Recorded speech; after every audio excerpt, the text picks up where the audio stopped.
To so 3 novi ministri, natančneje 1 ministrica in 2 ministra, ki jih je po skoraj 3 mesecih dobila slovenska vlada. To je najpomembnejši organ v državi, ki vodi, usmerja in usklajuje delovanje politike, predlaga zakone in upravlja premoženje Slovenije.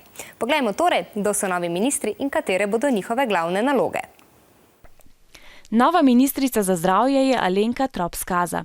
25 let je delala kot zdravnica in sicer na področju nalezljivih bolezni. Do zdaj se ni ukvarjala s politiko, za ministrico pa je predlagala stranka Pozitivna Slovenija. Na ministrstvu jo čaka nekaj zahtevnih nalog, med drugim bo morala predlagati nekaj novih zakonov, ki bodo določali, kakšno zdravstvo bomo imeli v Sloveniji. Novi minister za gospodarstvo Metod Dragonja je po poklicu ekonomist in tudi njega je predlagala stranka Pozitivna Slovenija. On prav tako ne bo imel lahkega dela.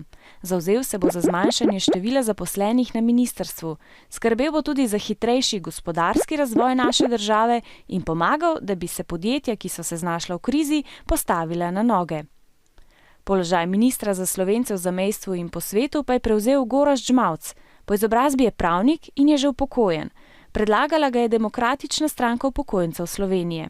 Obljublja več sodelovanja s podjetji, ki jih imajo Slovenci v tujini, in z mladimi, ki so tam zaradi različnih razlogov.